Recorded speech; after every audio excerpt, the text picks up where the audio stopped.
Ahoj, ahoj. Dneska tady máme 1.9 TDI 81 kW. Mimochodem zase jedničková oktávka a hází vodu ven z nádobky, takže předpoklad je ta, že je těsnění pod hlavou fouklý, takže si to ujistíme, jestli se vracecí vzdušňovací hadičkou vrací krásně jenom voda, nebo jestli to dělá nějaký bubliny nebo pěnu. Takhle nic vyloženě vidět není. Zkusíme podívat ještě jinak.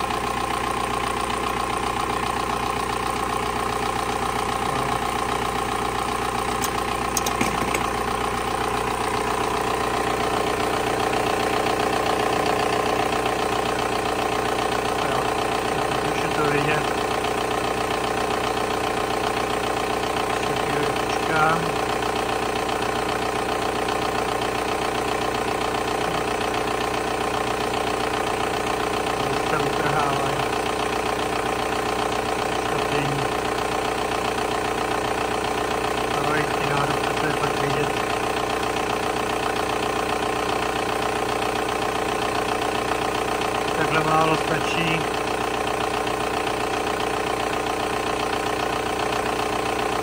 A je to znamení, že je to těsnění. Teď to vypadá dobře. Teď je klid.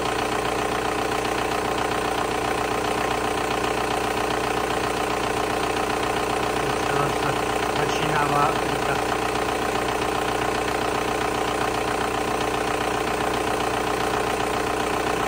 Tohle to by tam nemělo vůbec. No.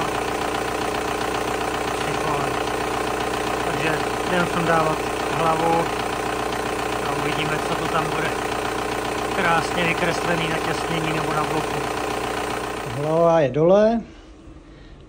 Na těsnění straně jakoby k hlavě, tam to nebylo tak viditelný, že by se tam něco dělo, ale z druhé strany těsnění vůči bloku už je to viditelný, kde ten únik tlaku byl a foukalo to do vody.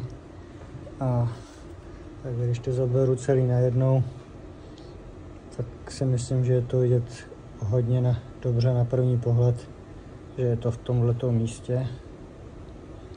Jo, protože ostatní válce jsou krásně obsaný, to krásně těsnilo. Čistý. Tady už se to kazilo a tadyhle vůči kanálu vodním už docházelo k tomu tlakování. Na prvním už to taky k tomu nemělo daleko. No, takže takhle jsme si to potvrdili, že opravdu těsnění pod hlavou bylo potřeba udělat. Takže hlavu zavezu mrázkovi na přebrus a budeme čistit blok, připravovat si věci k tomu, až se mi vrátí hlava, abych to mohl zase dávat pěkně dokupy. Toť vše.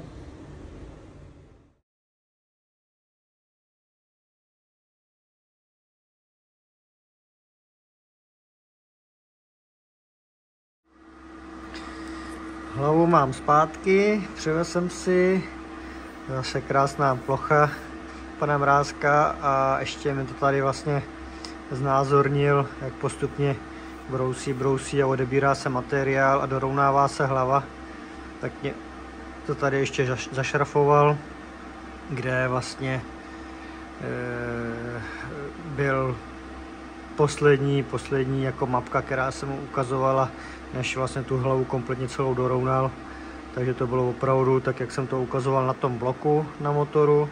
na druhém válci a přesně v tomhle místě, kdy se to člověk podívá na ten začátek toho, co jsem natáčel, jak je to tam krásně začerněný, jak je ten válec takhle obsaný, tak přesně v tomto místě do tohohle vodního kanálu foukalo.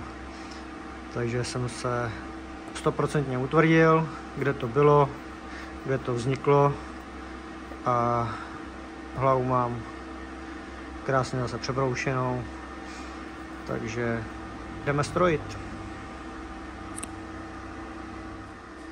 Tak, hlavu mám sesazenou, mimochodem dával jsem tam ještě nový hydrozdvihátka, protože vlastně, když jsem tu hlavu sundal, tak jsem si všimnul, že 2 hydrozdvihátka byly vůči ostatním propadlý a poměrně docela dost. To je jenom provizorně teďka ukážu, jak to vlastně asi plus minus mohlo vypadat, i když teďka ty nohy samozřejmě mám vymačkaný, aby došlo k vymezení vůle natlakováním ventilu, natlakováním hydrozdvihátka a by se udělala vůle vůči vačce a hydru, takže jsou totálně vymačkaný, jsou bez voleje, ale vlastně když jsem tu hlavu sundal, tak to vypadalo plus minus, když to vezmu takhle, je ty 2 ventily, kde ty hydra byly jakoby propadlý, tak byly jenom takhle málo otevřený, jako to je vlastně teďka. Ale teďka to není úplně ofiko, protože vlastně ty hydra já mám teďka měkký. Až se dotlakujou, tak ty ventily se budou samozřejmě otevírat mnohem víc, než je teďka jakoby, no. Ještě můžu ukázat takhle. Jo, tady to malinko vůči ploše hlavy. Takže jsem dával nový hydra a samozřejmě ještě semeník na vačku. No, tady to je jednoduchý. Hlava je ustrojená, takže jdu si připravit blok, očistíme a bude hlava zpátky. Blok mám očištěný, připravený, hodil jsem na něj už těsnění pod hlavu. Ještě ho pro ukázku sundám. Takhle nějak. Jsem to dočistil.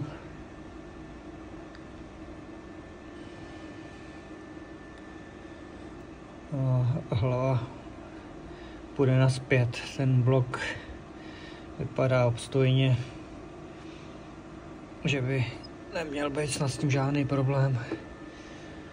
Jinak by se musel dát celý motor ven, s převodovkou rozpůlit a ještě zbrousit ta rozsedací plocha bloku, což by bylo mnohem pracnější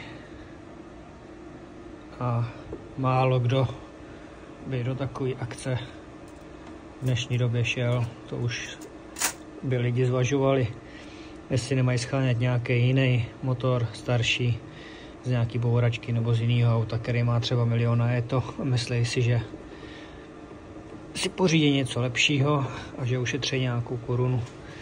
Takhle jsem si ještě všimnul, že budu muset vyměnit přírubu vody, protože to vedení ty gumičky zevnitř je tak nějak už vysypaný.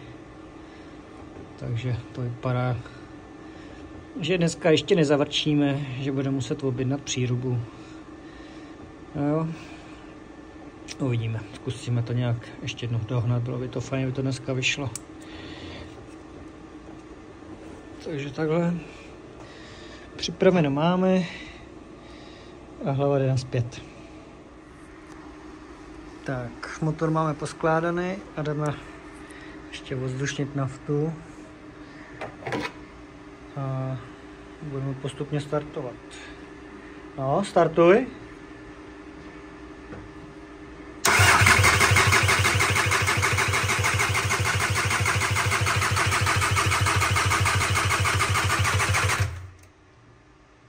No, ještě.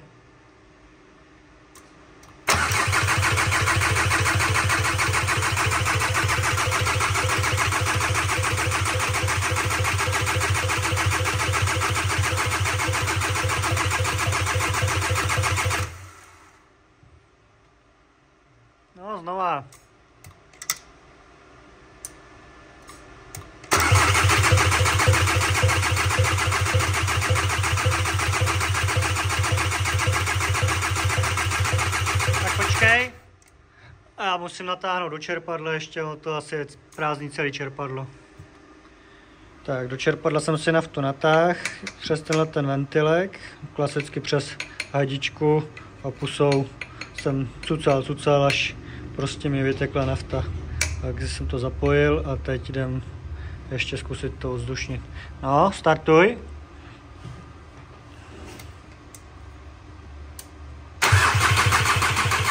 Dobrý. No, teď už to vypadá líp. A nafta nám krásně už stříká.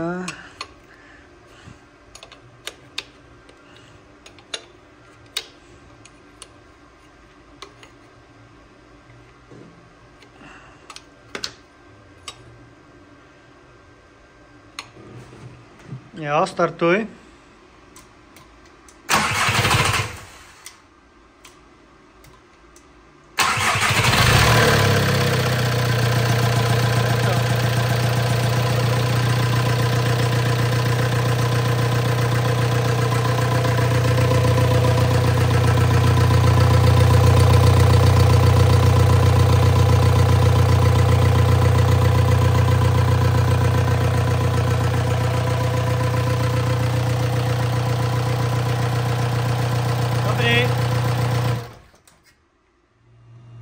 Tak, ještě se podíváme, jaký má přestřik, aby jsme ho když tak doladili.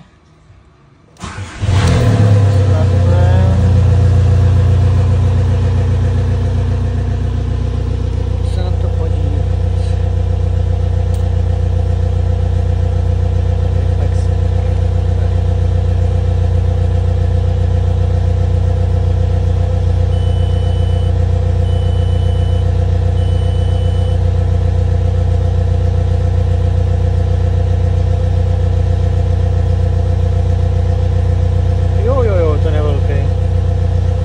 Tady ta hodnota 174 je moc vysoko.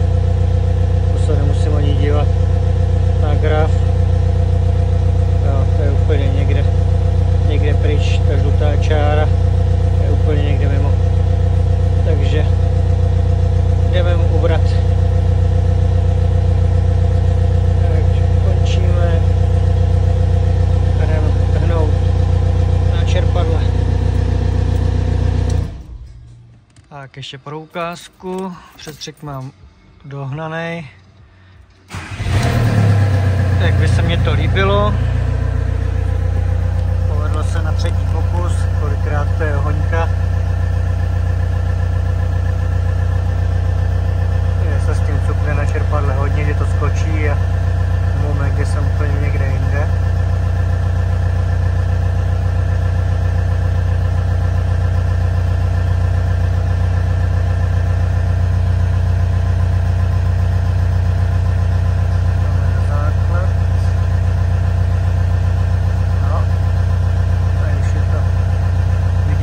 Kolik jsme dolů, bylo tam 170, jsem na 63. Měl by se to pohybovat mezi 50 a 60. Ale ještě se podíváme na graf. Tady se najdeme motorizaci. Tady. A teď už ta žlutá nám sjela sem. Optimální bylo úplně na ty modrý, ale vzhledem k tomu, že to mám ještě studený neohřátý, tak si dovolím troufnout, že to krásně ještě lehce spadne k tomu modrýmu, ty modrý čáře, bude přesně tam, kde bych chtěl být. Tak jo, přestřik máme nastavený, takže to jdem nějakým stylem dostrojit, aby to mohl ohřát, projet. Hydrodělátka, aby se dotlakovaly, aby zmizely takový ty všelijaký cvakací nepříjemný zvuky na tom motoru. Měli bychom je hotovo. A ještě se pak podíváme na tu hadičku zpětnou, jestli tam jdou nějaké bublinky nebo nějaká pěna, jakožto před tím, než jsem to rozdělával. Takže jo.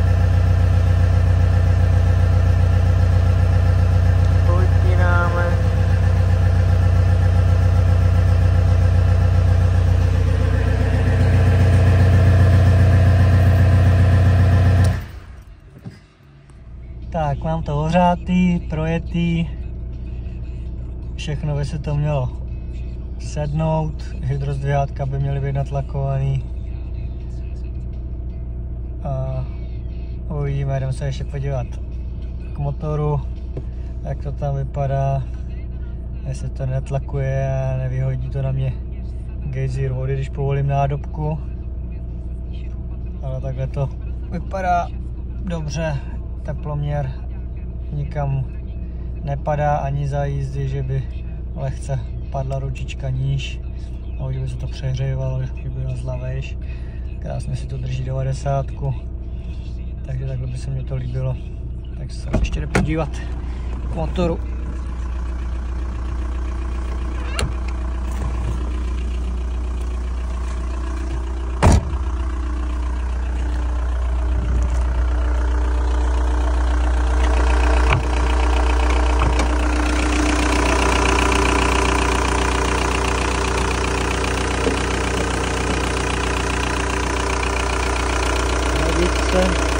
Hladice je v pohodě, žádná tvrdá jak beton.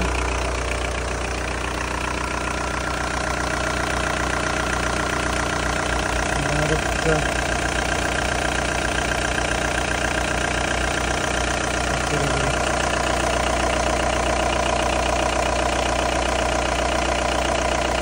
Žádnou plynu nám to nehází.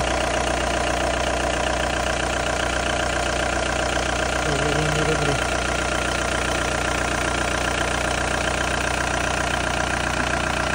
Tak jo, takže to mělo mít hotovo.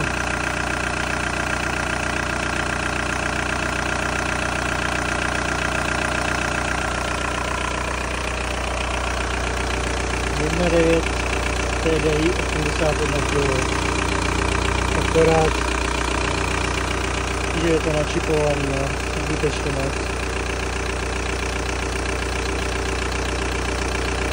Takže tak, máme hotovo.